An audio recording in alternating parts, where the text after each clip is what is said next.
Guys, welcome back to another video. Today I'm doing a bit of a tutorial in Lightroom. I'm going to show you how to make your own Lightroom presets for a couple of reasons. Right after this.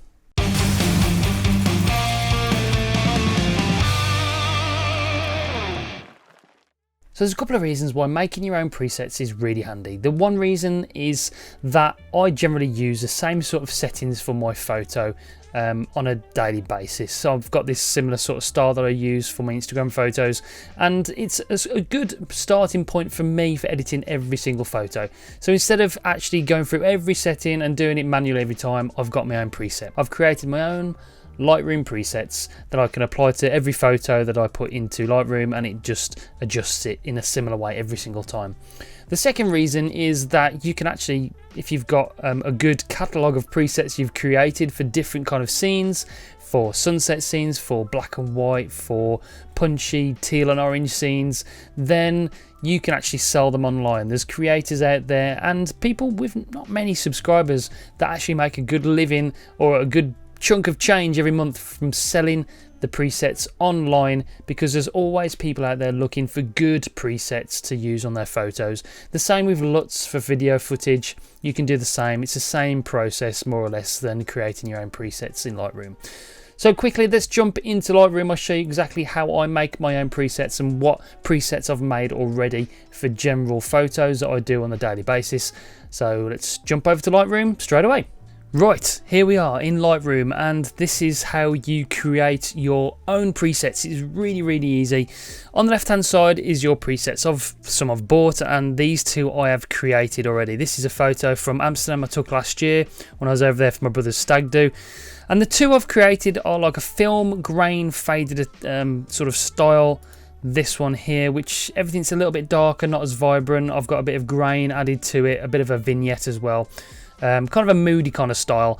And then I've got my normal stylistic fade, I called it. So I've taken the shadows right down, and it's got this sort of faded. That's the style I'm going for at the moment anyway. So like a faded sort of bit of vibrance in there as well, bit of clarity to make it punch out.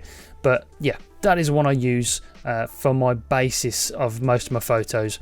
But what I want to do, I think what we're going to do is going to make a sort of black and white photo. So I'm going to have a black and white preset.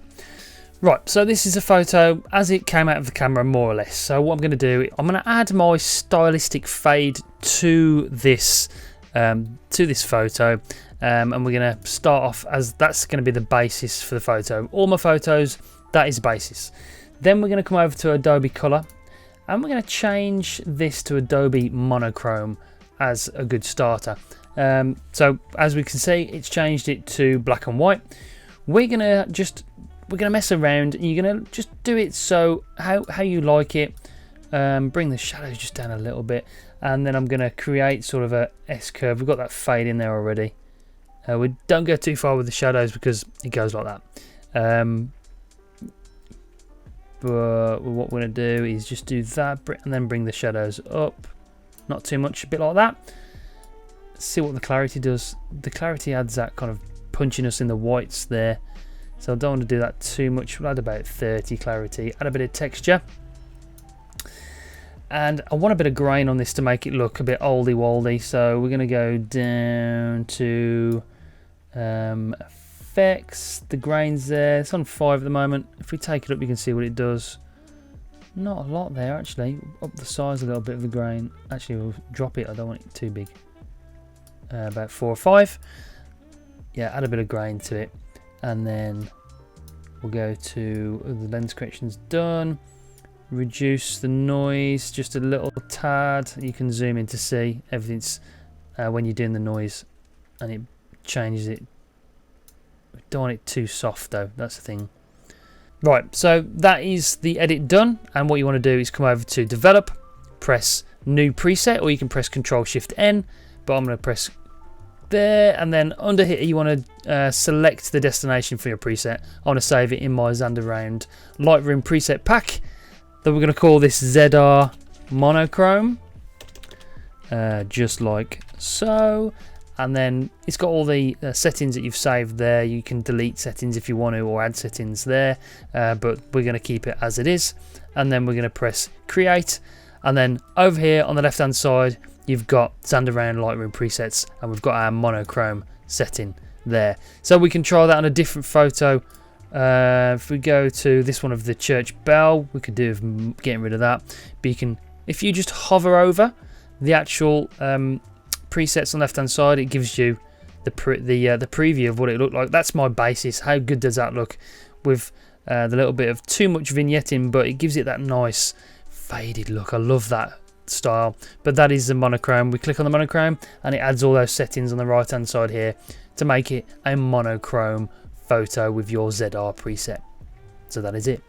So that is it, guys. That is how to create your own Lightroom presets in Lightroom, and it's so easy. Get creative, get out there taking photographs and add different effects to your different kind of photos.